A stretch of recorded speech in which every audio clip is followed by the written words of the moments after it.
Hello friends, welcome to my channel Maths with KM. In this video, we are going to study about Fourier series. So the trigonometric series a0 by 2 plus sigma n varies from 1 to infinity an cos nx plus bn sin nx is called the Fourier series of the function f of x. Means ये जो है इसको कब बोलेंगे Fourier series of the function f of x? अगर an की value ये रही एंड बी एन की वैल्यू ये रही. Okay, so a n is equal to 1/पाई integration from c to c plus 2 pi f of x cos n x d x and b n is equal to 1/पाई integration from c to c plus 2 pi f of x sine n x d x. Okay, so यहाँ पे lower limit क्या है? सी है and upper limit है सी plus 2 pi. Okay, देखो ए n के value में cos n x आता है एंड बी एन के वैल्यू में साइन एन एक्स आता है और बाकी सब कॉमन है. ओके, मीन्स 1/पाई इसमें भी आ रहा है एंड बी एन की वैल्यू में भी आ रहा है. ओके, सो ऐसे आप ध्यान में रख सकते हो. एंड यहाँ पे जो सी है वो क्या है? Any real number. Okay, and ये n varies from 0, 1, 2 and so on. And ये जो है a n and b n इसको बोलते हैं Fourier coefficients. Now if c is equal to 0 means अगर आप यहाँ पे सी की वैल्यू 0 पुटअप करोगे सो लोअर लिमिट क्या बन जाएंगी? 0 बन जाएंगी and upper limit will be 0 plus 2 pi. Okay, which is equal to 2 pi. Okay, so if c is equal to 0 the interval becomes 0 less than x less than 2 pi. Okay, and a0 an and bn की values उस according बनेंगी अगर c is equal to 0 है. Okay, so a0 will be 1/पाई integration from 0 to 2 pi f of x dx. Means a0 की value में cos nx या sin nx नहीं आता है, जस्ट f of x आता है. ओके, एंड लिमिट्स क्या रहेंगी? 0 to 2 pi. Okay, and an is equal to 1/pi integration from 0 to 2 pi f of x cos nx dx. Okay, and bn is equal to 1/pi integration from 0 to 2 pi f of x sin nx dx. Okay, ये case किसके लिए थी? c is equal to 0 के लिए. Okay, so c is equal to 0 के लिए आपको ये वैल्यूज़ ध्यान में रखनी पड़ेंगी. It is very easy. Okay, and अभी सेकेंड नोट क्या है? If c is equal to -pi. अगर आप c की वैल्यू यहाँ पे -पाई पुटअप करते हो सो क्या हो जाएंगी? Lower limit -pi and upper limit will be -pi plus 2 pi which is equal to pi. Okay, so interval कैसे बन जाएंगी? Open interval -pi, pi. Okay, so इसके according a0 an and bn की वैल्यूज़ निकलेंगी. Okay, so a0 is equal to 1/पाई integration from -pi to pi f of x dx. Okay, change बस यहाँ पे देखो ये जो है lower limit and upper limit उसी में आ रहा है. Okay, and an is equal to 1/पाई integration from -pi to pi f of x cos nx dx. And bn is equal to 1/pi integration from -pi to pi f of x sin nx dx. Okay, so ये था note थे ये दो for c is equal to 0 and c is equal to -pi. So अभी हम एक problem देखेंगे. Okay, जिसमें हमको फोरियर सीरीज निकालनी है एक फंक्शन की. तो the problem is find Fourier series for e to the power x in open interval -pi, pi. So first step क्या होंगी? Let e to the power x is equal to ये लिखना पड़ेगा a0 by 2 plus sigma n varies from 1 to infinity an cos nx plus bn sin nx. Okay, so ये हो गया हमारा equation number 1. Okay, so अभी इसके लिए हमको क्या फाइंड आउट करना पड़ेगा? a0 an and bn की वैल्यूज़. Okay, for the interval -pi to pi. Okay, so अभी हमने देखा केस 2 में कैसे रहती है a0 की value for the interval -π to π 1/π integration from -π to π f of x dx। So यहाँ पे f of x क्या है हमारा e⁻x, सो वो ही लिखा है। Okay, so in the next step इसका इंटीग्रेशन क्या होता है e⁻x का e⁻x ही होता है एंड लिमिट्स लग जाएंगी from -π to π। Okay, so in the next step upper limit and lower limit put up कर देंगे। सो क्या बन जाएगा 1/π e⁻π minus lower limit put up कर देंगे। सो क्या मिलेगा e⁻−π। ओके, सो इसको दे देंगे equation number 2। Okay, and again for the interval -π to π an की वैल्यू क्या रहती है, ये रहती है। Okay, so in the next step f of x की वैल्यू सब्स्टिट्यूट कर दी यहाँ पे। ओके, सो अभी ये जो है integration from -π to π e⁻x cos nx dx, ये जो है इंटीग्रल वो हम सॉल्व करेंगे by integration by parts rule. So ये देखो, ये जो इंटीग्रल था उसको सपोज कर दिया I, so let I is equal to integration from -π to π e⁻x cos nx dx। Okay, so इसमें इंटीग्रेशन बाय पार्ट्स रूल में first function and second function decide करना पड़ता है। ओके, सो ये हो गया first function and this is second function. Okay, so ये हमने कैसे डिसाइड किया by this rule LIATE। Okay, so E here stands for exponential and T stands for trigonometric, means exponential के पहले क्या आता है ट्रिग्नोमेट्रिक फंक्शन आता है। ये क्या है ट्रिग्नोमेट्रिक फंक्शन है, सो इसको दे दिया फर्स्ट फंक्शन एंड उसके बाद क्या आता है एक्सपोनेंशियल फंक्शन आता है, उसको दे दिया second function. Okay, so now we will apply the integration by parts rule.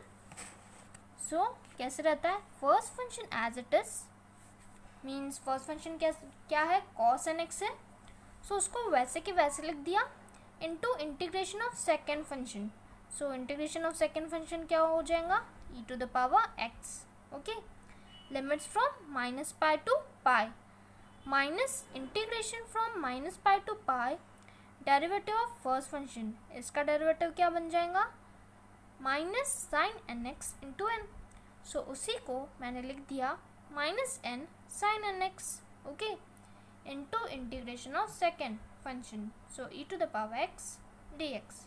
Okay, so आपको पता होना चाहिए कि क्या होता है integration by parts rule. Okay, so now we will put the upper and lower limit in the next step। so देखो upper limit put up कर दी x की जगह पे, so क्या मिल जाएगा cos nπ e⁻π minus cos n of -π e⁻π, bracket close हो गया। Okay, and minus and minus will become plus here, n क्या है यहाँ पे कांस्टेंट है, सो उसको बाहर लेके आ जाएंगे। Okay, rest of it as it is. Okay, so अभी देखो, अभी ये जो है cos n of -π को हमने लिख दिया cos nπ। कैसे देखो, ये हमें पता है कि cos of -x क्या होता है cos x होता है, क्योंकि cos क्या है इवन फंक्शन है। सो उसके अकॉर्डिंग हमने यहाँ पे cos n of -π की जगह पे cos nπ लिख दिया। ओके, सो और ये जो इंटीग्रल है इसमें फिर से integration by parts rule use करेंगे। सो इसको दे दिया फर्स्ट फंक्शन एंड इसको दे दिया second function. Okay, so in the next step क्या मिलेगा, देखो यहाँ पे cos nπ यहाँ पे भी है यहाँ पे भी है, सो cos nπ को कॉमन ले लिया। ओके, सो ब्रैकेट में क्या बचेगा e⁻π minus e⁻−π। Okay, and n वैसे के वैसे। ओके, सो यहाँ पे integration by parts rule apply करेंगे। So first function as it is into integration of second. Okay, limits from -π to π minus integration -π to π derivative of first function. So इसका derivative क्या निकलेगा cos nx into n, so उसको लिख दिया हमने n cos nx। Okay, into integration of second function, इसका integration क्या हो जाएगा e to the power x, and यहाँ पे इंटीग्रेशन की साइन है सो डी एक्स भी लिखना ही पड़ेगा। ओके अभी देखो यहाँ पे cos n पाई है ना, so in the next step it will become -1 to the power n। देखो यहाँ पे cos n पाई की जगह पे हमने -1 टू द पावर n लिख लिया। देखो ये कैसे, देखो यहाँ पे अगर आप n इज इक्वल टू 0 रखोगे सो क्या मिलेगा cos 0। ओके एंड यहाँ पे -1 to the power 0, so cos 0 क्या होता है 1 होता है, and -1 to the power 0 is equal to 1। Okay अगर आप n इज इक्वल टू 1 रखोगे क्या मिलेगा cos पाई, एंड यहाँ पे क्या मिलेगा -1 to the power 1। So cos pi रहता है -1 to the power 1 is nothing but -1। So same ही मिल रहा है ना। सो cos n पाई की जगह पे हम -1 टू द पावर n लिख सकते हैं। यहाँ पे n कहाँ से कहाँ तक वेरी हो रहा है 0 1 2 and so on. Okay so आगे चल के जहाँ पे भी cos n पाई आएगा उसके जगह पे हम -1 टू द पावर n लिखेंगे। ओके सो अभी देखो ये -1 टू द पावर n किसके जगह पे लिखा cos n पाई, एंड यहाँ पे ब्रैकेट था सो यहाँ पे ब्रैकेट दे दिया। ओके प्लस n वैसे के वैसे। ओके अभी upper limit and lower limit put up कर देंगे सो क्या मिलेगा sin n pi e to the power pi. Okay minus lower limit put up कर देंगे so sin n of minus pi e to the power minus pi. Okay and n यहाँ पे constant था सो उसको बाहर लेके आ गए, एंड रेस्ट ऑफ इट क्या बचेगा integration from -pi to pi cos nx e to the power x dx। Okay अभी sin n पाई की वैल्यू रहती है 0, so in the next step first term वैसे की वैसे लिख दी plus n। Okay and sin n pi की वैल्यू रहती है 0, सो ये वाली पूरी टर्म बन गई 0। Okay and sin n of minus pi को हमने लिखा -sin n पाई। ये कैसे, देखो sin ऑफ -x क्या होता है -sin x होता है, सो sin n of minus pi will become -sin n pi. Okay and ये जो इंटीग्रल है उसको हमने लिख दिया i, क्यों, क्योंकि हमने पहले ये सपोज किया था। देखो यहाँ पे let i is equal to integration from -pi to pi e to the power x cos nx dx। Okay so यही इंटीग्रल यहाँ पे भी प्रेजेंट है सो उसको लिख दिया i। ओके अभी देखो इन the next step first term वैसे के वैसे लिख दी प्लस n, sin n पाई फिर से 0 होता है। ओके सो ये ब्रैकेट क्या बन जाएगा 0 - 0 एंड -n है वैसे के वैसे। ओके सो यहाँ पे हमारा लेफ्ट हैंड साइड क्या था i था।